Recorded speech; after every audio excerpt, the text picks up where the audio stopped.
Good evening, everybody, and welcome to the Samuel DeWitt Proctor Conference Critical Conversation. We are so glad that you're here with us today. This is our last critical conversation of the year 2025, and I don't know about you, but I'm real glad. I'm real glad that this year is ending. This is one of those years where I'm just really going to be nice and eager to say goodbye, but the work in front of us is not going to be any less. It's going to be more. And so we are really honored this evening to be able to talk about hope. When we were in a staff meeting a couple of weeks ago, we were talking about hope, and our new General Secretary, Reverend Damian Durr, was talking about hope. And he really gave, like a mini sermon. He just, he was just so filled with it. But our journey as a staff has been in transition, has been to study hope and to understand how important it is. And we began a year and a half ago studying this book, Hope is Here. And we worked with Hope and Healing by John Wilson. And so this whole thing of hope has been a part of our theme moving forward, which is important. It's been important for us as an organization, but it's also important for us as a people that are in a place of total political chaos. And so we are honored to have as our guest Dr. Luther Smith, who is the author of this great book, Hope is Here. And we are expecting Doris Crenshaw, who was a young woman when she worked in the civil rights movement. And she's an octogenarian now, but she is still going strong. So we're hoping to have her too, because I think it's really important for us to understand how people feel when they're in situations when it feels hopeless and how they've gotten through it and what they've done. So before we start a conversation, I'd like to play a clip. Someone shared with me a clip of Jackson State University, Battle of the Bands, and they were playing, it was their gospel something or other. I don't remember the exact title of the segment that they showed, but they played some music, and I thought that it would be a really good thing for everybody's spirit to watch and listen to this exclamation of hope by the Jackson State University Choir. So, Loretta, can you roll that, please?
Okay, so if that didn't move anybody else, it moved me. I thought it would be like just something that would be good for our spirits. I know it's good for mine in starting this conversation. So thank you for playing that, Loretta, and thank you for all of you for being still and listening. I just love it. So Dr. Smith is a professor, he's professor emeritus of church and community at the Candler School of Theology at Emory University, where he served in the faculty for a good 35 years.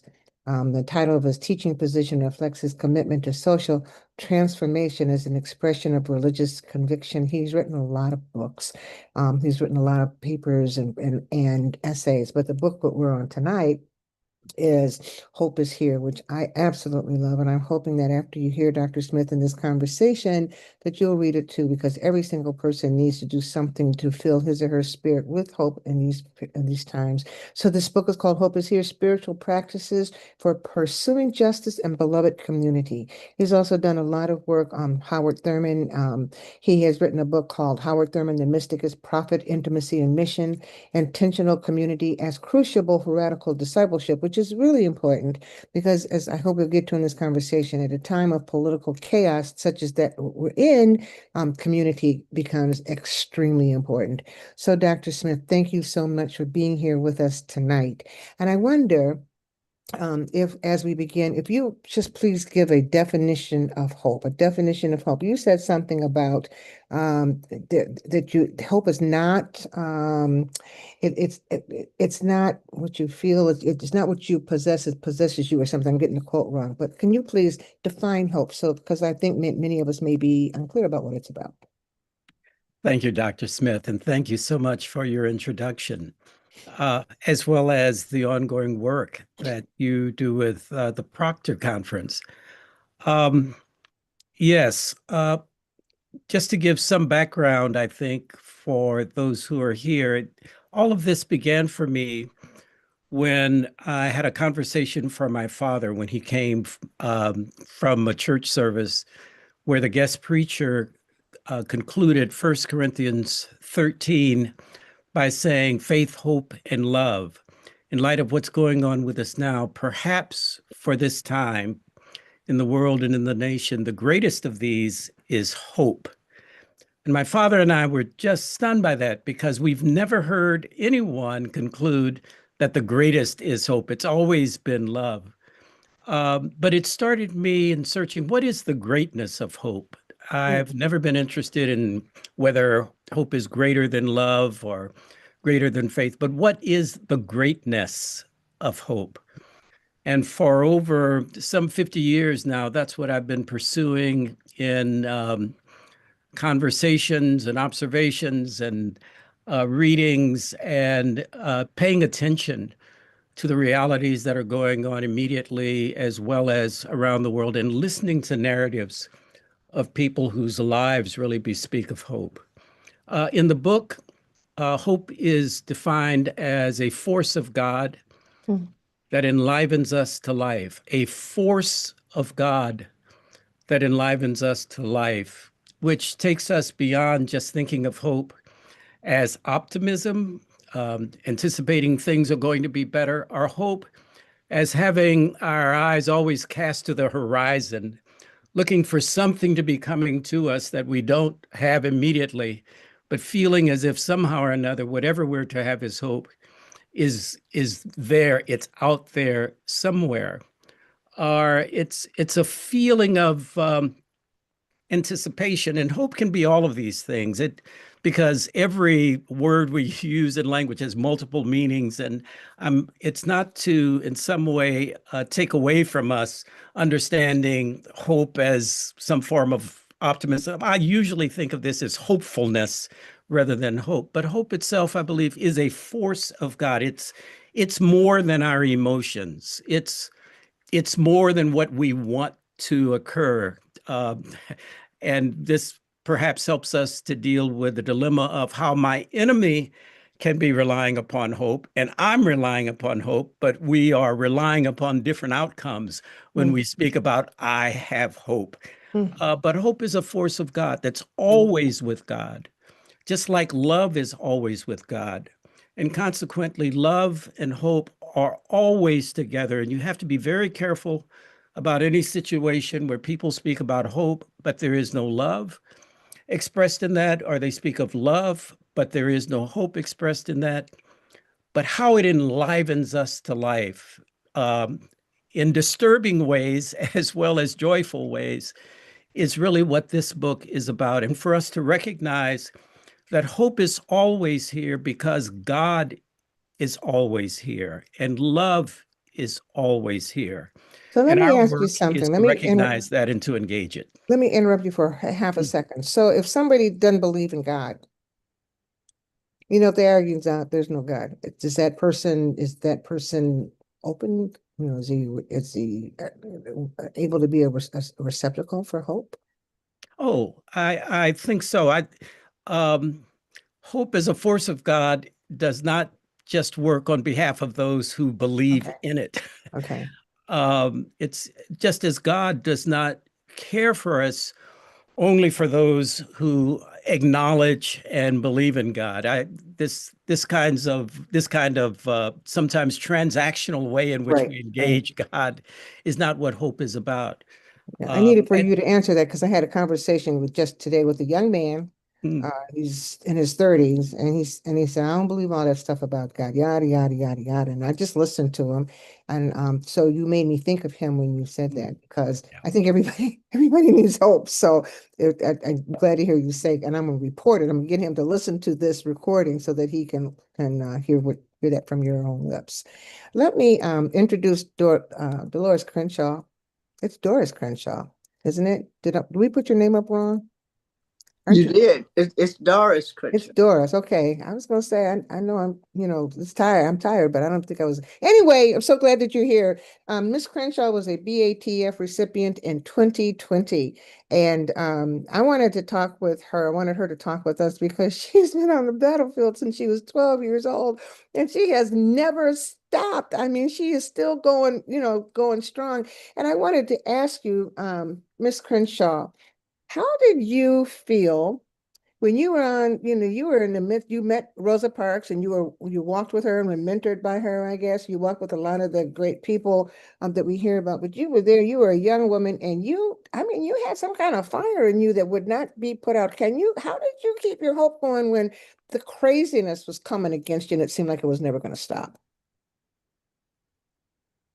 Well, I have to go to my brother that just spoke, and we had faith in God, and we knew that God was on our side, and we were doing the right thing. So we just had a urgency or of commitment Commitment. to keep fighting until that's the we shall overcome deal. Mm-hmm. Mm-hmm. Um, we understood that freedom is never won in one generation, that you have to keep fighting for what you believe in. So that's very important because the need for continuing to fight, I think, is maybe part of why people lose hope. Do you think so, Dr. Smith? That they think that hope ought to come and just kind of, it's like people say, I was saved. Okay, you were saved, what, 1932, and you don't have to do nothing else, but being saved is a process, right? And having hope it's a prophetic progression, isn't it? It's not something that happens when you're 12 years old and it goes away. You have to continue to work it and nourish it and feed it. Am I correct, Dr. Smith? Yes, I think we're talking about the virtue of persistence, Yes.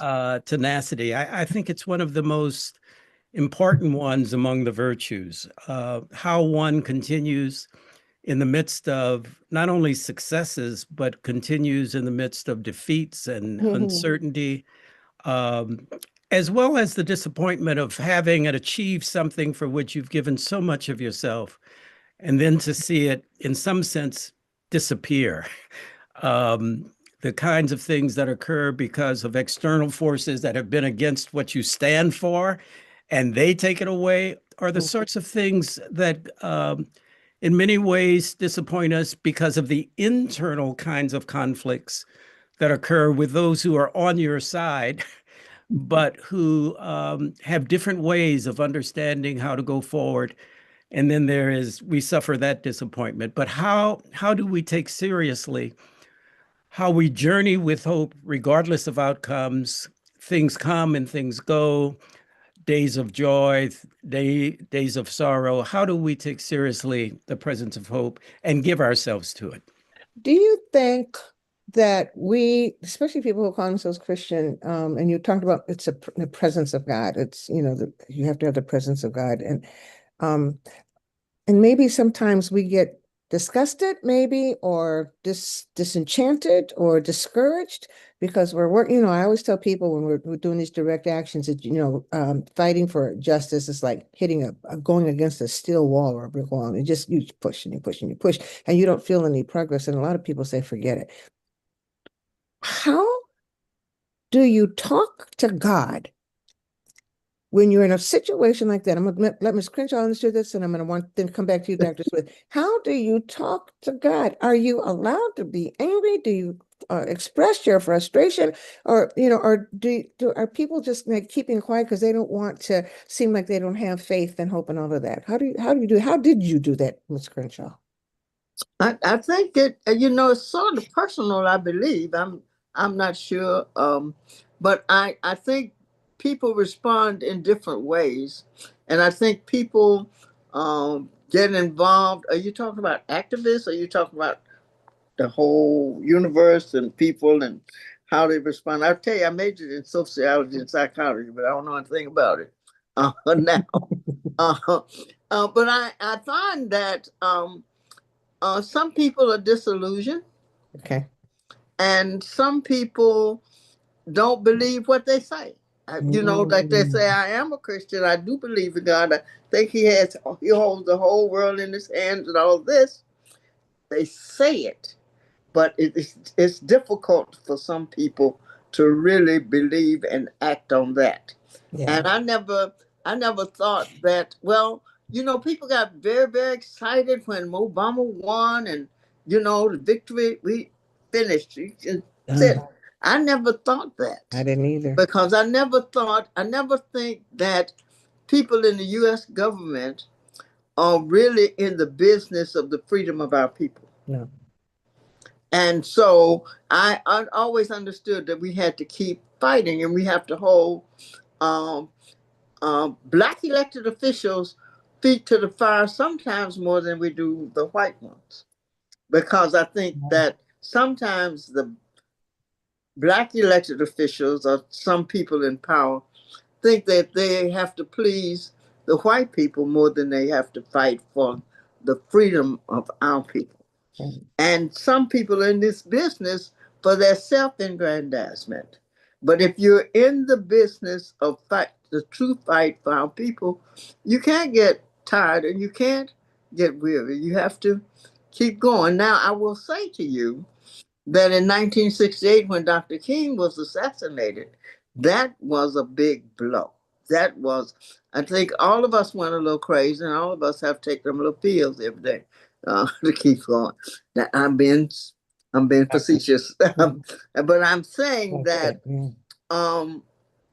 that really was a big, big blow. Even though we knew that the forces, the J. Edgar Hoover, the FBI, and all those folks were after that. We couldn't wrap our arms around that.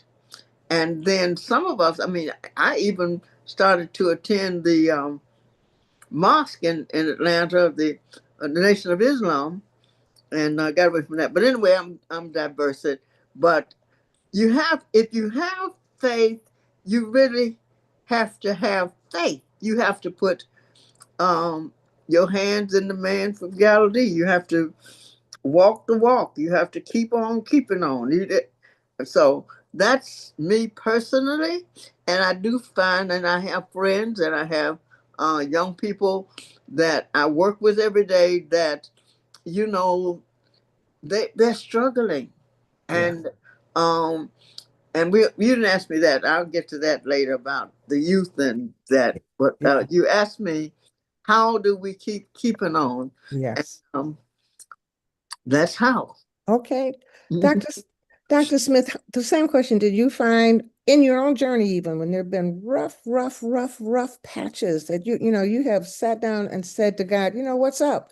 And do you find that people, or do you think that people understand that having that type of interaction with God when you're in the work of, justice, that interaction is okay, that it's normal, that it's healthy, or do you feel like people should kind of deny that part of the process of being in hope?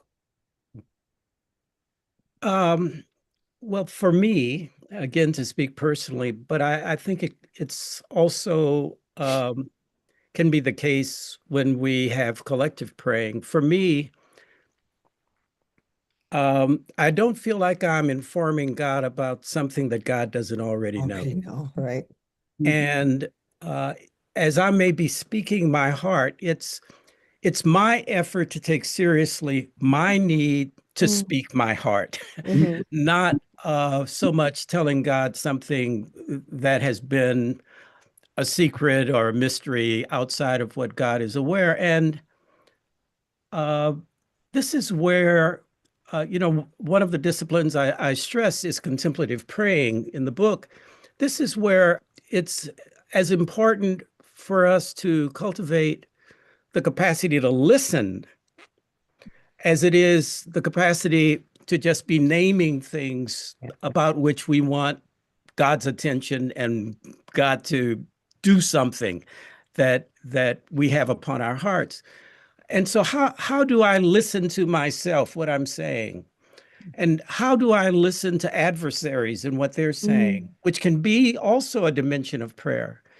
And how do I listen in the silence such that as I'm as I'm lingering with my anxieties or I'm lingering with my doubts, um, I can also begin to linger with myself more deeply than before in ways that enable me to perceive what is for me, what message comes to me beyond what perhaps I would like to have spoken to me in some form or fashion. So I think prayer at its best is an expression of trusting God with our hearts and with the journey, and how might we endeavor through contemplative listening, how might we endeavor to more deeply understand the relationship with God without in some ways simply trying to project upon God an image of ourselves that we want God to receive. I'll just add, if we take seriously the Psalms are full of anger, Hold on. Yeah. and they're full of questions for God, even though they will often end with a sense of trust and acceptance. But I take seriously that the full emotional range which I have is exposed. And there's some things I may be embarrassed about. There's some things I might feel resolute about. But what I have to keep searching for is how do I offer all of this in a way that shapes my life such that it's responsive to God's calling upon me. So then that's good because Reverend C.T. Vivian, did you know him, Miss Crenshaw? Did you? I did very well. Yeah. I did a lot of did you know him, Dr. Smith? Yes, we were on a reverse freedom ride, and we were roommates for a Oh period of time. my gosh, So that's I wonderful. I delight in him. Yes. He said I was doing some interviews with him, and he said, and so this discussion of God and hope is so important because he said the civil rights movement was a spiritual movement. Yeah. Period. He didn't say it was a religious movement. He said it was a spiritual movement. And when I pushed him on that, I pressed him on that, he says, you just feel the presence of God. You listen for God. Sometimes you're very still because you can't hear God. He said, it's not about going to church. It's about going to God. I'll never forget that quote that he gave, but the spiritual the spirituality of the movement was so important. He said, and that's why we survived. That's why we survived. So my question is, do you feel like in this period of time, which is just so chaotic, um, the fascism, all of it, do you think that there's a sense yet that we are in a place of a spiritual reckoning? Miss Crenshaw, I'll ask you first and come back to Dr. Smith. I mean, Miss Crenshaw. Well, I was hoping you would go to him first, but and, but I got sidetracked when you start talking about the CT. Mm. But you asked if it's true that it's spiritual. What was your question? Go He back. said that this was a spirit, the 60s movement was a spiritual movement, wasn't a religious movement, it was a spiritual movement. He said it was about going to God, not going to anything else, but going to God. And that's what saved you guys. Well, I think that's absolutely true. I think that when I started with Mrs. Parks, for instance, um, that's this old I don't know if you call it Negro spiritual, but Roy Hamilton had the song out at the time that we sang was a charge to keep I have, a God to glorify. And so that kind of stayed with you. All the mass meetings, all the meetings that we had, even I would say, Doctor, that in school, Mm. it was instilled in us about serving our people. And we started out with a devotion. And we, did the 23rd Psalm and the Beatitudes and all of that in school. And so all of my life, every day, everything that I did, and I attended a Methodist school, Clark College in Atlanta. Mm. So all of that, plus the movement and the songs, and we sang, and the songs that the freedom songs, were adapted from church songs. And so that if we were afraid, everybody would tell you when we got real scared, we sang real loud. And so that it was spiritual. And I met Fannie Lou Hamer in the 60s and worked with her, and she said, um, you can feel people. And I never thought about it. And when she told me that, I said, what is she talking about? And she said there were some other workers that came down to work with her, and she didn't feel them, but she said, I feel you. And so I wondered, I kept wondering, and the days and the years passed. And then all through that, you feel people and feel the presence of God. Yeah. And so you just keep going on. So yes, it was faith. It was, we had a lot of faith, and it did keep us going. Dr. Smith, is it more, do you feel more of or less of an embrace of God in this period of turmoil than back in the 60s? Is it the same or is it worse? I know it's different. Well, I I I think issues of God's presence are not dictated by the times. Now, our awareness and our feelings about God's presence may be dictated, but I think God is always with us. And it's easy for us to lose the sense of God's presence and the need for God's presence. It's at times people choose to get spiritual or to get religious when they're in turmoil. Right. And when things are going well, I got it here, God. You can be about dealing with issues somewhere else, but I'm okay. To me, that's not the way in which to perceive what does it mean to be keeping company with God all the time, not because this is what I want and it's happening, it's just the way it is. And so I have to ask myself, how am I responsive to the realities of life that I'm experiencing with that understanding? The days that are good and the days that are horrendous, the times of sickness and the times of health, the times when gifts are abundant and the times when you do not even hear from people who you have known to be ones of deep friendships or family members. How is that sense of presence not something that is altered by the circumstances? My emotions can be altered by the circumstances, but how is the sense of presence with God always present? Because that will often determine how I then give myself to responding to the circumstances. So relate I that to think your we whole. all, Go ahead, Ms. Crenshaw. I think we all question sometimes why. I think Freddie Haynes did a sermon Sunday about, we say, why God, that Jesus on the cross said, why have you forsaken me? I think that we in times ask why. There was a fella in SNCC, Willie Ricks Mukasa, was said, why is it that we always praying to God to help us, and then they pray to God and they put out behinds? So so that we question why I think some things are happening, but I do think that we keep the faith. And I think that's important.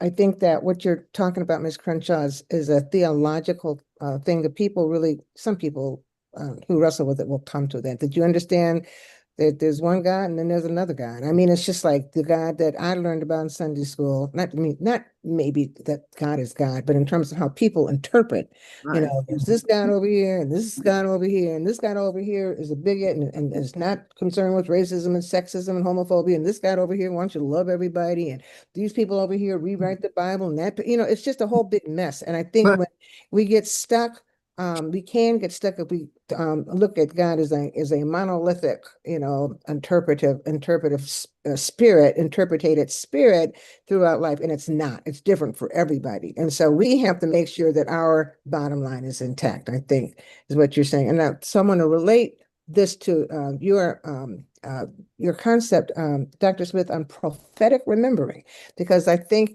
what you remember is largely dependent, when it comes to faith and hope, is largely dependent on how you were raised. Is that correct? Yes.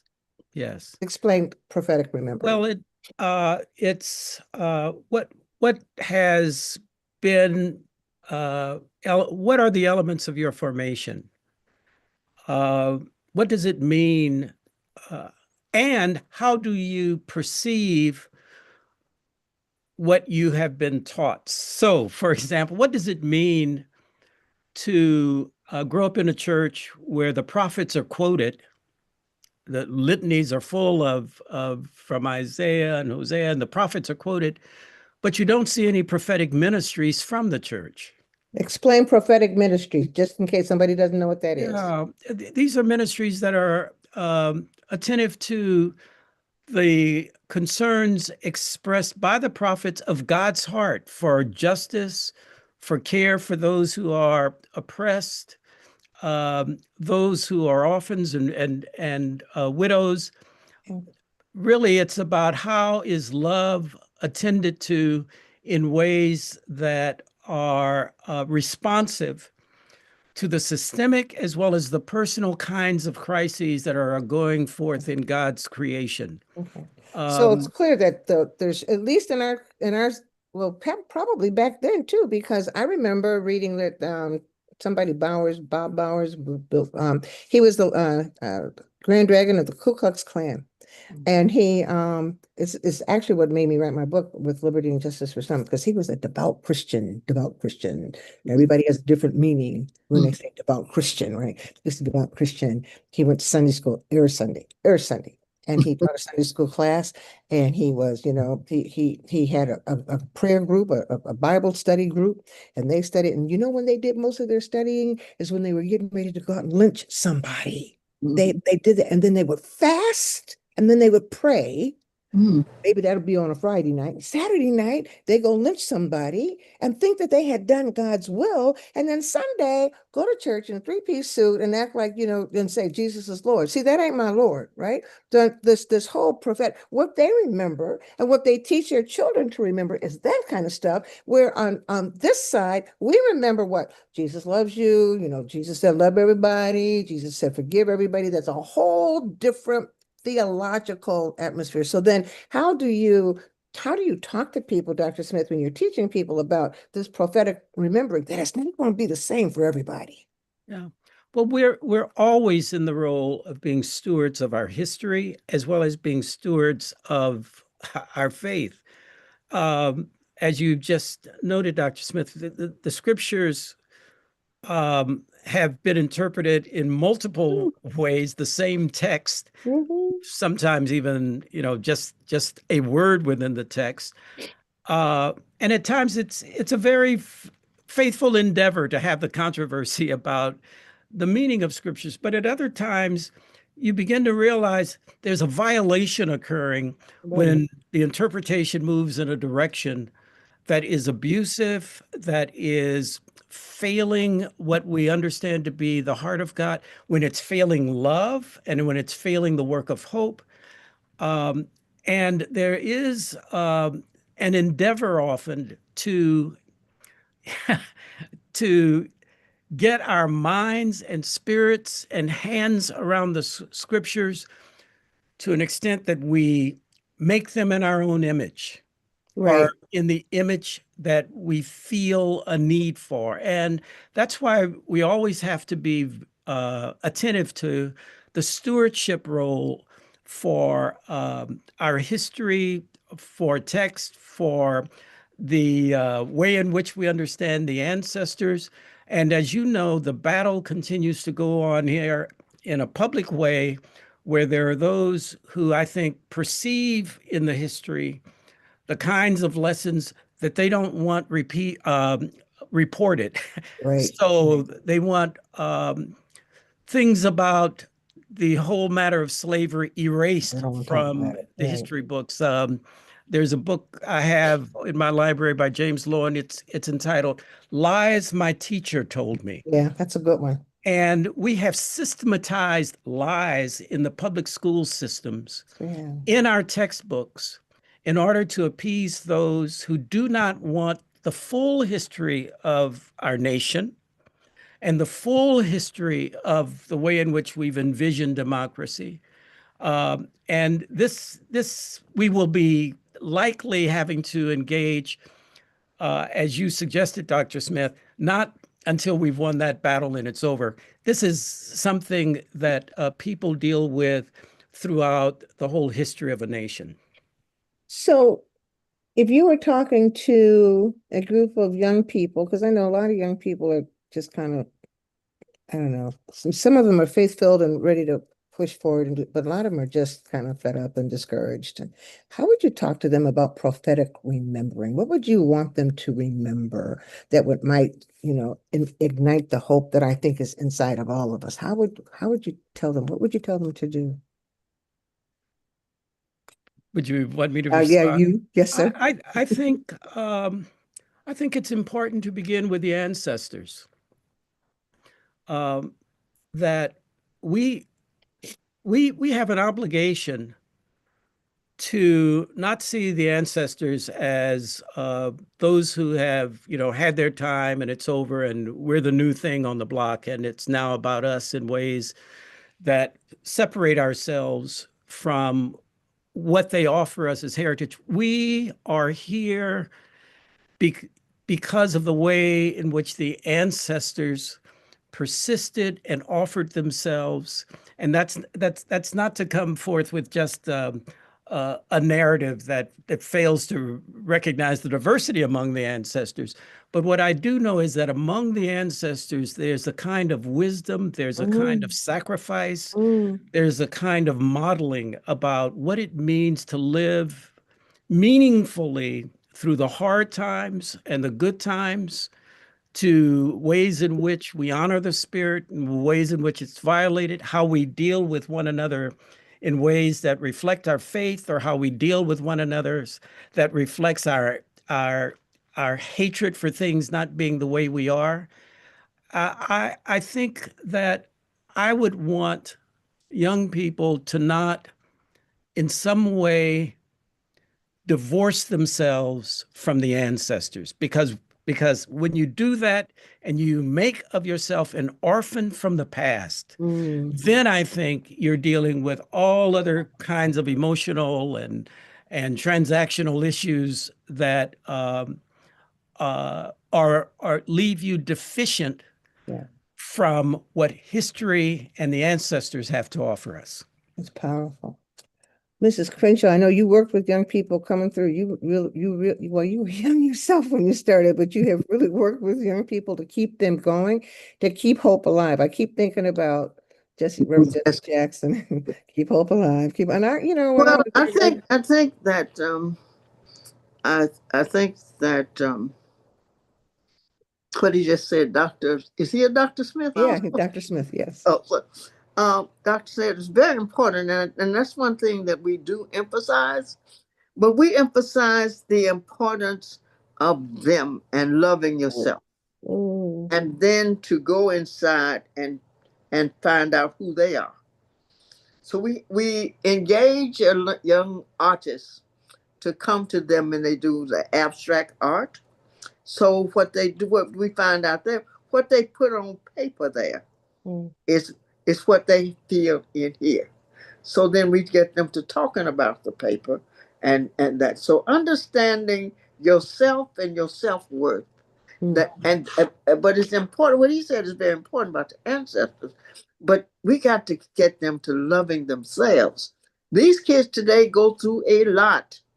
they They sure have do. a tremendous stories. I had 3 of them in there that contemplated suicide, and one young lady in there had been raped several times and been given drugs and this and the other, and she was really down and under in a real dark place. And today she was a spokesperson for Mm, Southern Youth at the Youth Summit. So I think it's important that we understand that we are important, that the young people are important, and that we are depending on them, and then give them a time to express themselves. At the conference this year, last week, we had this guy, D1. Y'all ever heard D1? We had D1. And so they got into that, but they want to do. But what you have to do is provide an opportunity. Sometimes we as old people, we want to talk down down to them. to them, but that's not the way, you know. And I think, and I tell people all the time, most of the young people out here want to do, Yes. and I get tired of going to this meeting. I stop going because, it's us talking to us about us and for us, Hmm. So what we have to do with young people is provide an opportunity for them to understand their self-worth and they want to serve. They do. They do. And they said, how did you all do this? And we want to do this. And so we provide an opportunity for them to become engaged and to understand their self-worth. Did you, either one of you can answer this, did you feel, let me say, I sense with young people today a great sense of frustration. I sense it. I've heard some of it, but I sense it. Do you think young people during the 60s and the height of the civil rights movement felt that same type of frustration, or did they feel something else? Frustrated with the old people. That's how SNCC got started. Okay. Back then and We now. would Okay. move on, and we had the song "Move On Over," or "We'll Move On Over for You." I love it. I love Movements it. moving on, and so I see a lot of me in them, Yes. and so that's my feeling about it. I'm not an expert in the field at all. I just can share with you what I do. Dr. Smith, when on the subject and I'm talking, you say something in your chapter on prophetic remembering. You said there's a difference between prophetic and pathetic remembering. Can you explain the difference? Yes, but prophetic remembering is taking seriously both the prophetic persons that we have in our faith journey, as well as our social and political journey, uh, and also taking seriously what prophetic action itself remains, how we have seen it in our lifetime, not just seen it in the scriptures. There's so many involved in the civil rights movement who, to me, embodied the prophetic, and they gave themselves fully in this way. And prophets primarily understand themselves as messengers. Mhm. It's not that they are the technicians who are controlling this and that to make the reality, but they are the messengers. And I feel deeply indebted to those who are responsive to prophetic messages, as well as those who seek to live prophetic messages. That's crucial. Just like I was saying earlier, I appreciate churches that will be quoting the prophets, but when you don't see any prophetic ministry in the church, you begin to wonder, to what extent is this a message that is embodied, or is this primarily a message that is announced and spoken, and somehow or another we have satisfied whatever the prophetic responsibility is for us, how the message has come to us. That to me is pathetic. and Okay. and But I think when we seek it, it's an effort to domesticate the prophets, Mm. to primarily have prophets to speak to our interpretation that either relieves us of a prophetic response or to, in some way, uh, be our sort of doormen and doorwomen who do our bidding when we send them forth, maybe even to use their name, but to primarily do our bidding, and not to in some way be the embodiment of a message that is more than them and even more than what I want for myself. And this is where Mrs. Crenshaw's emphasis on, I think, self and meaning is crucial. How are we helping young people to have a sense of meaning? Because there are just multiple sources that are endeavoring to shape young people and give them a sense of meaning. But how are we taking seriously the hunger for meaning and the competing sources they have for meaning? And how do we help them to discern among these multiple voices in terms of who they ought to be, in terms of success here or success there, or greed here or greed there? I think it's uh, Howard Thurman had this phrase. He said, "How can I believe that life has meaning if I do not believe that my own life has meaning?" Mhm. So, so who are the mentors that are helping young people to have a sense of meaning that is grounded in that which we understand to be God's dream for us? And it's not just grounded in the way in which we have commercialized meaning and significance, not only in our culture, but what is occurring in cultures throughout the world. That's powerful. God's dream for us. I think I'd never even thought of that phrase before, but that's very powerful. And for people to realize their worth, like Mrs. Crenshaw is talking about, they realize their worth, because so many people think that they have no worth and God could not possibly, want them to do anything but God's dream for us. That's very, very, very powerful. You said in your book, you said that hope comes not when we treat it as a possession, but when we are possessed by hope. Can you break that down a little bit? Yes, hope has a sense of purposefulness. It comes with a sense of purposefulness as a force of God. And so uh, it's it's it's not my role to in some way declare if hope exists, it will fulfill what I have told it to do for me. That kind of hopefulness about things has its limits that we ought to recognize. That's my effort to possess hope. Just like there are multiple efforts to possess God, to convey to God, I've prayed, I've fasted, I've sought to do what you've told me to do, and you've fallen down on your end as if somehow or another it's God is obligated to be made in the image that I want to shape God. Um, so to be possessed by hope is to be discerning. What does it mean to be involved in the work of hope?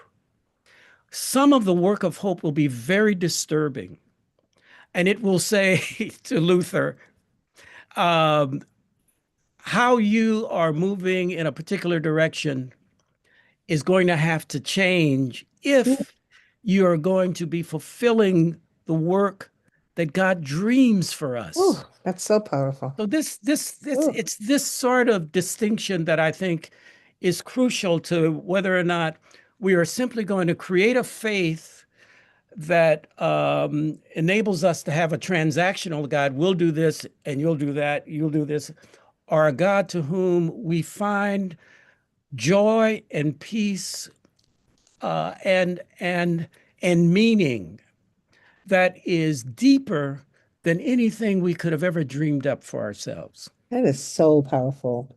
I'm thinking about hope and kids and God's, you threw me off with this God's dream for us, so excuse me, but it's so powerful.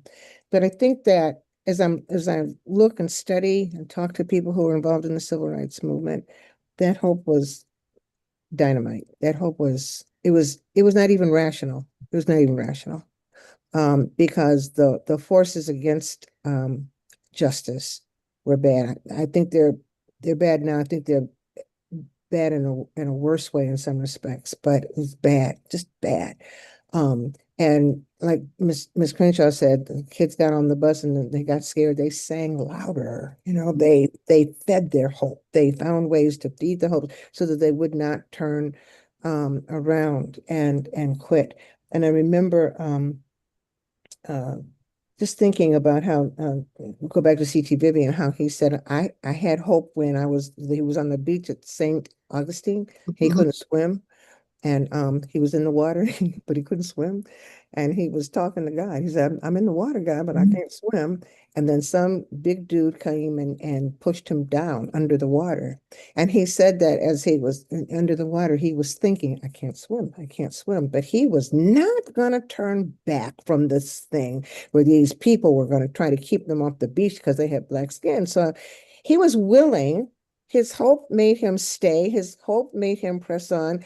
And his faith that came from that hope made him believe that if this is the way I got to go, this is the way I'm going to go. Do you think that it's possible, Miss Crenshaw, for us to exert, or do we already have that type of hope and faith in today's world with all that's going on?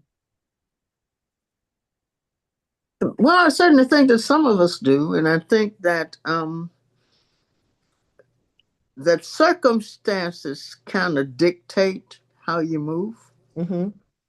I think that the oppressors today, um, some people call it overreaching, Mm-hmm. and I think it has ignited Mm-hmm. a desire to fight for what we used to know as freedom.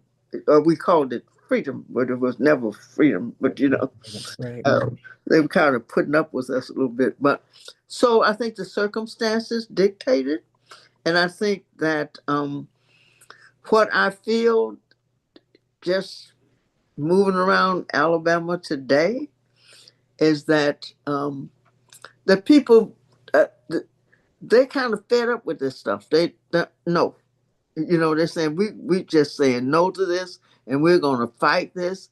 And so I think that circumstances of yesterday dictated um, how we moved in the '60s And there were movements before the 60s, but Right. we don't talk about it. Right. And moving forward. So I think that yes, I think that we will garner that. That's my hope. That's my prayer, and I certainly think that I feel that we will resist. That there is beginning to be a strong resistance movement around, and not only from Black people. And I think that um, and I'm calling them the oppressors, the forces today have overreached, and it doesn't. Well, it's racism, but also when you deprive people of food and their basic needs, then they are forced to in a fight. Mm. And, Mm. and you know what I mean? And Mhm. and we've come to that point right here. We're on the edge right now. And I think we know as a people and peoples in this country and in fact in the world that we have to put up a strong resistance to it. Yeah, that's yeah, because there's just so much going on there. So I'm wondering if the situation is worse now. Worse now? Yeah, is it worse now? Well, in some ways, I mean, because I think now there's other people that besides Dr. Smith and I that can tap. Did I see that Jeremiah Wright came on this I, call? I think I saw him. I think I saw him. Reverend Wright, are you there? If Well, he's on, he'll come. He'll come on. He'll come on. but anyway, I'm, I don't know. I think that is it worse?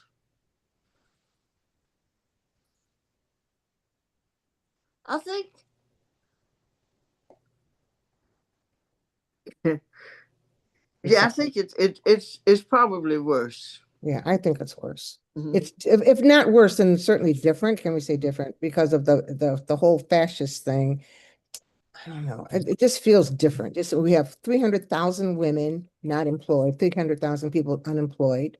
We Mhm. have people all losing their jobs. We have the stupid tariffs. We have this rampant racism, unabashed racism, and folks don't know, but the sexism as well. It's just ugly. Well, It seems uglier, but I don't know. well, I think that from my perspective, that they were big capitalists in our time, Okay. but now we moved into fascism, Yes. which is different. Yeah. But we have the oligarchs, so they moved away from capitalism. I mean, everybody's supposed to get a little share in capitalism, but with Mhm. this fascism deal, it's a different story.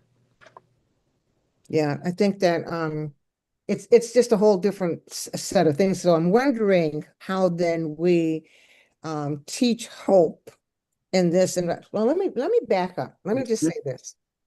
It seems that Black people in this country have always lived under a fascist government. Is that fair to say?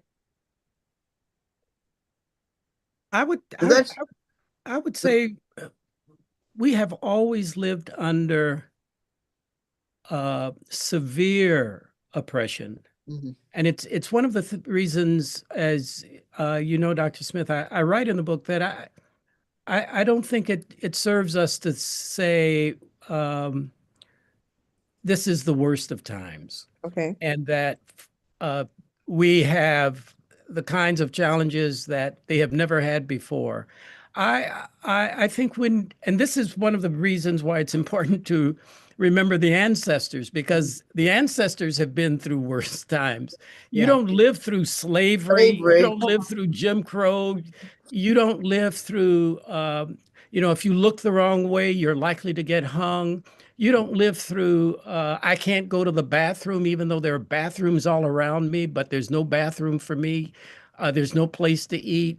You don't live through all of these matters, in addition to the realities of the Depression, of world wars, uh, and the ongoing kind of of deadly environment in which we have had to live in this country, that some saw as, when America was great and we were experiencing a full scale, not only discrimination, but a death. And you did not even look to the courtroom as a place where you would get any kind of serious justice in your way, especially in some parts of the country, but in other ways, in just about all parts of the country, you were running up against odds.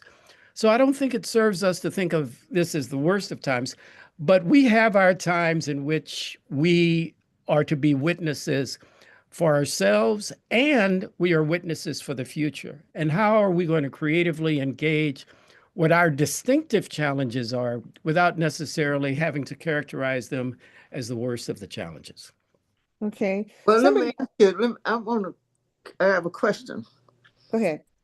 When we see the ICE patrols out, that's kind of like the slave patrols to me. It feels the same way, and it seems to me it's moving towards that you're not being able to go to the courts anymore. But due process isn't that not the same thing? I'm just asking. Yeah, and it's terrible. But think also what happened with what we did to the Japanese citizens, Right. citizens, and what continues to occur with Native Americans. Right. And they have yet to recover from all that has occurred in ways in which all the treaties have been broken, Yes. and and what we have done with their land, and what we continue to do with their land. So I just acknowledge that injustice is pervasive. And there's enough injustice that will, as you said, Dr. Smith, it will go on beyond our lifetimes. But how can we be faithful in attending to the realities of our local communities, of our states, of our nations in ways that are giving ourselves to care and love without the requirement that everything gets fixed and gets fixed soon? I'll work for that, but knowing that's not likely to happen and nothing that we fix stays fixed, how are we preparing ourselves to be faithful so that we are able to persist without finding ourselves so disappointed that things don't hold, that we blame God for that, we blame ourselves for that, and we lose, I think, what we have actually been called to do, and that is to surrender our lives to the journey faithfully, and not just to surrender our lives to the journey with a kind of contract that I better get at this out of it if somehow or another I'm going to be responsive to the call, God's call upon my life. The reason why, and I need to offer you an apology, Miss Crenshaw, because I've been calling you Miss Crenshaw. You're a Dr. Crenshaw, so forgive me. I'm not. They Not, sometimes call me that, but they be doing that? I Okay. never earned a doctorate, and I Oh, was okay. never honorary doctor. Okay. I'm just a servant. Okay. But I think what you're saying, and the reason I ask, I think with all of these things that we've already been through, and you already mentioned them, not just Black people, but the Japanese and the Native Americans, it's fascism. And I put a definition in the chat for people. Fascism is a far-right authoritarian political ideology characterized by extreme nationalism, militarism, and the supremacy of the state and nation over the individual. Does that not sound like where we are now? And what they're trying to do, what the people in power want to do is wipe out altogether democracy, because they don't want there to be, they didn't even want democracy. Some of them, when the Constitution was founded, they didn't want that.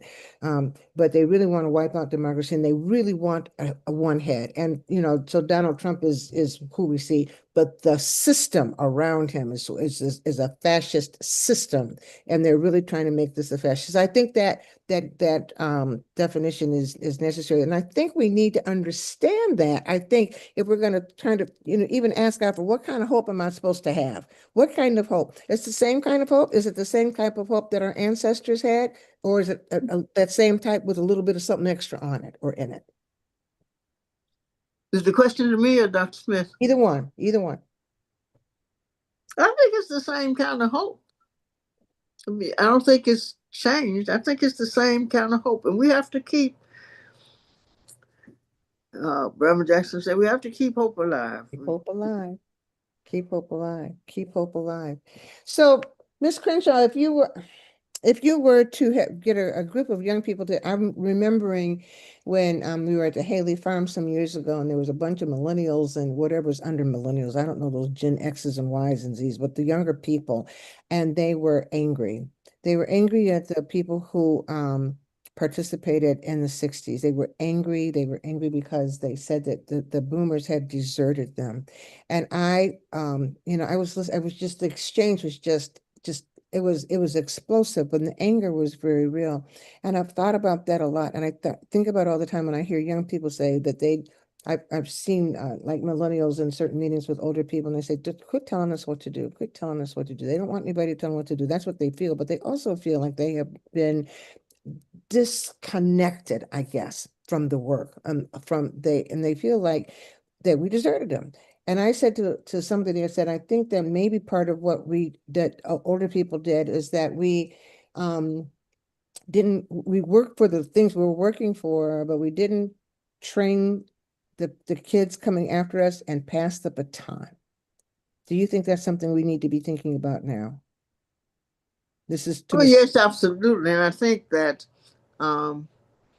at the beginning of the 70s, I think, we sort of developed a no trust, and we stopped talking to each other. And we have a no talk policy.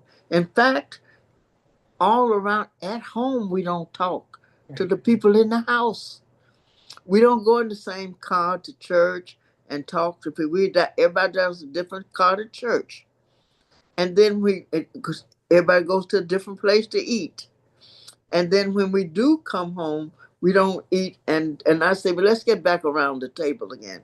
I think one of the main things that we miss is talking. We don't talk. And we have to learn again to begin to talk to each other. And I think that's one of the main things. We don't, some of us don't talk to young people. And more than that, we don't listen to young people. Don't listen to them. Don't listen to them.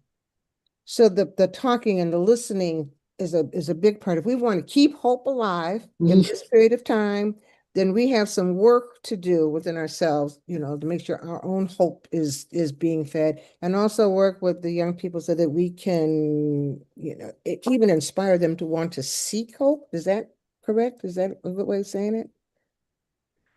Yeah, go ahead. I think it's important for us to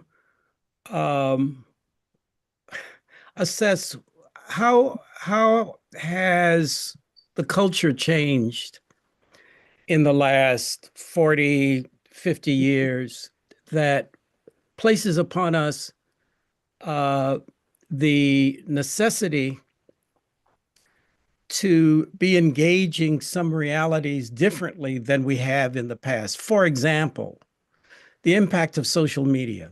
And not just social media itself, but the impact of the way in which the whole engagement on phones has itself become a replacement for the kind of person-to-person. I know you can relate to someone digital, but that's very different than speaking with someone and talking with someone. I can be in groups where people have come together and they seem to be more fixated on who's on their phone than the reason they came together to be with one another. So, and the understanding by many of the researchers is that we are growing up generations that are addicted to this behavior. The smallest children in carriages will often have these phones, and adults going out on dates seem to be more on their phones oftentimes than they are with one another. We have become this is among us. This is a force. How do we help persons to engage one another, to talk about issues? Because in this at this time, there's a lot of loneliness Yeah. in the society. And to the extent that people are not even clear how to talk with one another.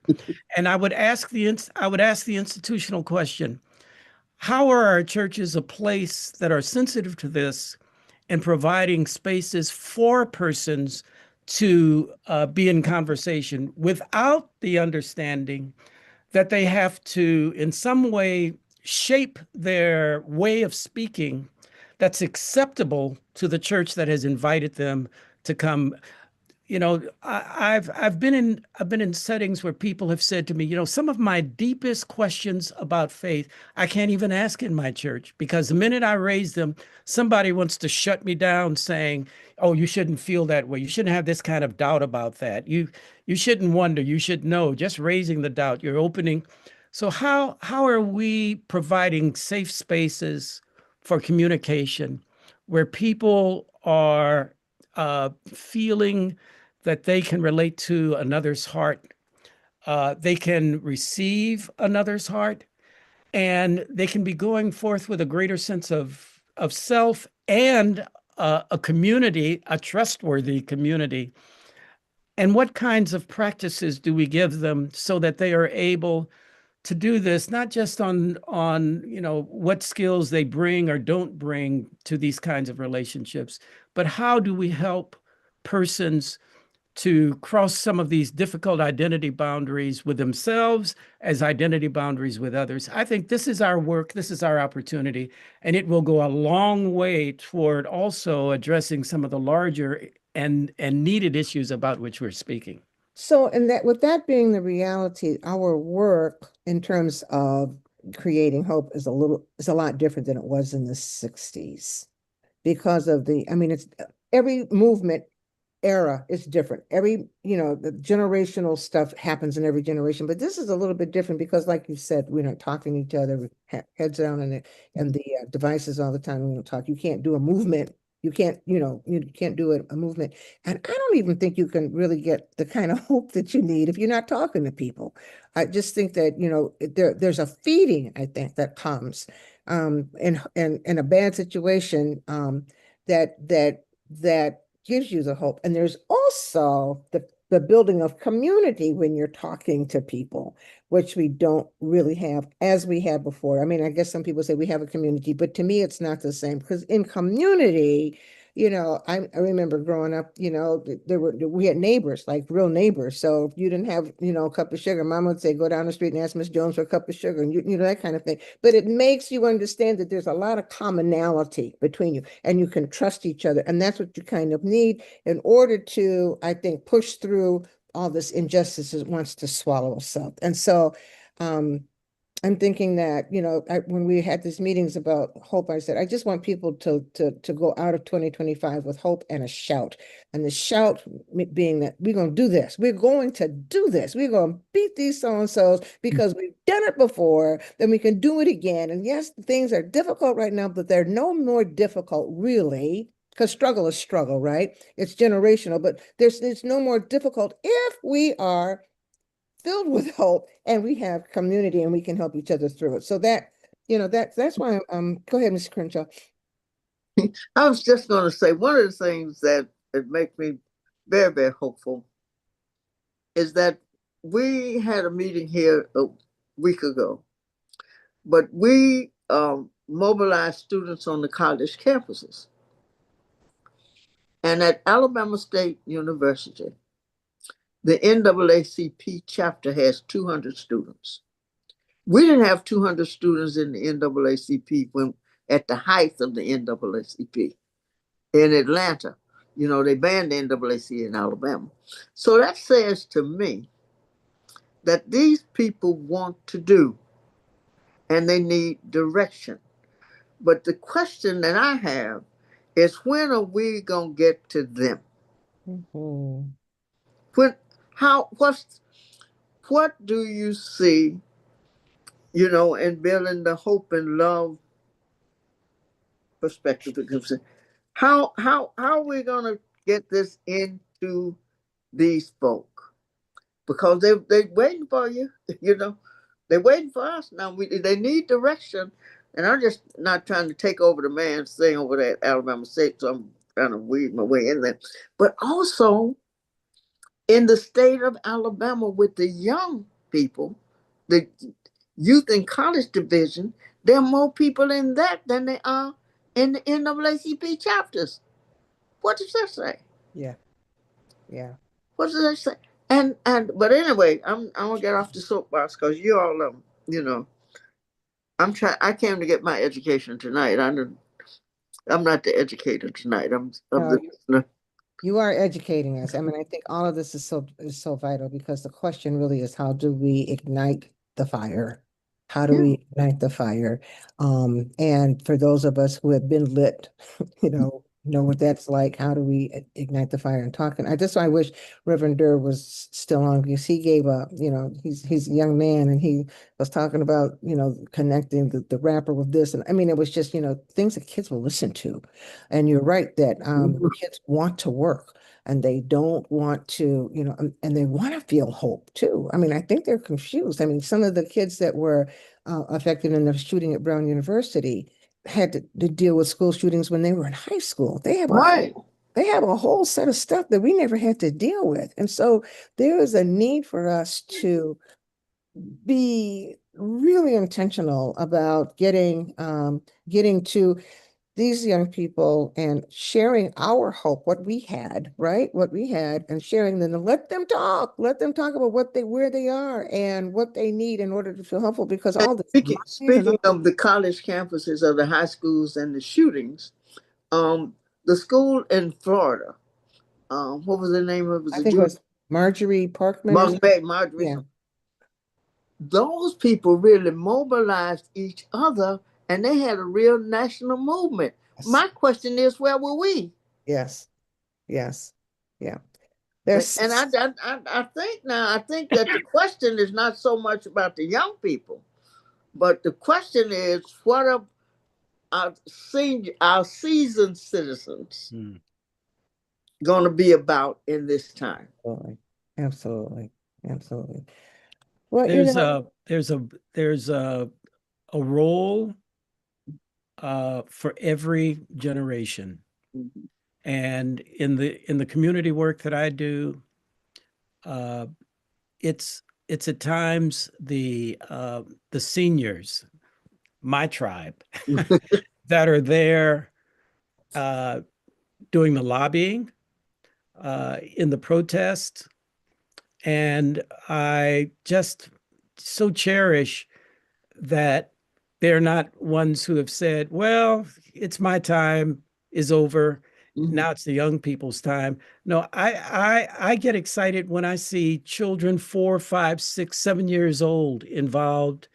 And we've had children with the Interfaith Children's Movement who have been younger than teenagers telling legislators how they feel about what's happening with the Right. foster care program. And when these legislators hear this, many of them are more influenced by these children's voices about an issue and how prepared they are. So I think we can never read any generation out of the responsibility of attending to the kind of community we are to be in. And I think if we think this way about multi generations collaborating, I think that will be one of the uh, means by which we go forth more creatively. I think you're right. And I want to let that be your closing statement. Go ahead, Ms. Crenshaw. Go I ahead, Ms. said, absolutely. I totally agree. I do too. I think that the whole thing about doing freedom schools and getting it, taking care of the kids in that way and letting them develop their voices and their vision and all that kind of stuff, I think is critical. And I think you're right, Ms. Crenshaw. Where are we? It's something, we have work to do, a specific work to do. And I think without that work, the hope that we need, we're not going to have.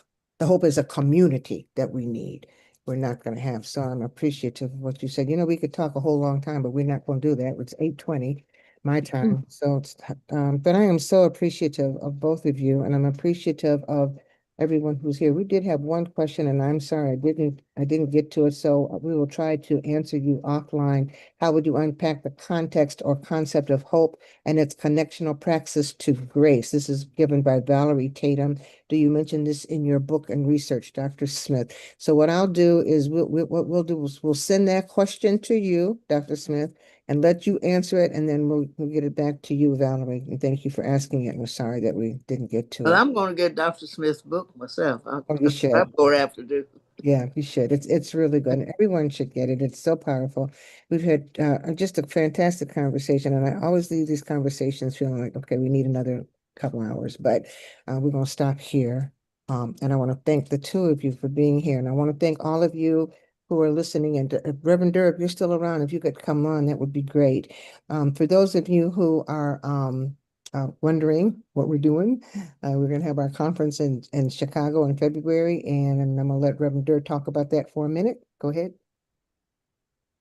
Again, let me express my sincere gratitude to both Dr. Smiths, Reverend Susan Smith for facilitating and Dr. Smith for accepting, and then, of course, Mother Crenshaw, who we greatly appreciate the witness and the work that she is still doing. And we talk about her, as Reverend Sue knows, because of having done it preteen all the way all these years. So we appreciate the fact that she is still incubating hope, inspiring hope, and connecting with young people. And Dr. Smith being very intentional about writing a text that we've continued to use as a North Star within Proctor this year as we've had conversations, as we're navigating what's taking place. Dr. Smith gives us some very practical, specific, and relevant, not just theories, but the significance of the book is he is talking about how these practices are embodied in particular people, because the book includes not only Dr. Smith's transparency about how he's lived his outer life from inner sanctuary, but also the lives of others that he sees that embodies those particular principles. So I think that's significant as it moves it just from what we see in scripture to obviously living embodied witnesses who are living incubators of hope. And so, of course, as we will gather next year in Chicago, it will be about a continuum of the facilitation of hope, as our theme is, of course, ancestrally driven, Dr. Smith, as it pertains to the igniting of the sacred fire or the igniting of resilience, resistance, and response, drawing from, right, the ancestral representations that we have, and then those who are yet still living, as you both are, right, those who continue to be unapologetic and intentional about offering hope as a counter narrative, as a lifestyle choice in these times. So we will be gathering next year. We, of course, invite you to join us, share this with those who you know, as we will be having some engaging dialogue, but also some praxis workshops from practitioners from around the country that'll also be giving folks some practical playbooks, practical toolkits, practical blueprints, even though we know things don't work the same way in every part of the country, but there will be people who are engaged in the resistance, who are engaged in embodying resilience, and who are responding, who will be joining us next year here in Chicago at the 23rd Samuel DeWitt Proctor Conference. So we invite all of you to join us. And of course, we ask you to please continue to support our work as we continue to not only do these conversations, but we'll be doing some engaging things for 2026 as we continue to try to keep the fire lit. So again, thank you all so much for joining us tonight. And then we want to thank our two presenters who are living witnesses, who are committed, right, to embodying hope in ways that challenge all of us, but also continue to compel all of us to reach our full God-invested potential and be those who continue to offer hope. Thank you, Reverend Durr. Thank you, Reverend Durr. Reverend Durr is our new General Secretary, and he's doing a magnificent job. He works us to death, too. I'm just saying, just put that out there, but it's all good. But thank you, Dr. Smith, and thank you, Mrs. Crenshaw. This has been so wonderful. Your wisdom, your wisdom is like it's thick. It's like a honey. It's just thick, and I appreciate it.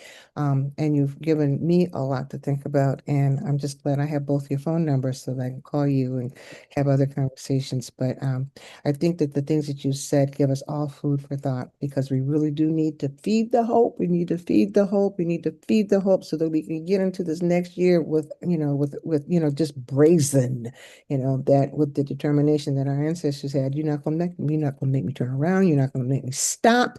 We're not gonna do it, because that's who we are as a people. So thank you for your words of wisdom. Thank you for your time. And thank all of you who are watching with us this evening. Thank you so much. And thank you, Reverend Durr, for filling us out and in this conversation. And God bless you. Have a wonderful, wonderful holiday season. And then, we got work to do. So we'll be talking to you. Take good care. Thank you for having me. Thank you. Take good care. Bye.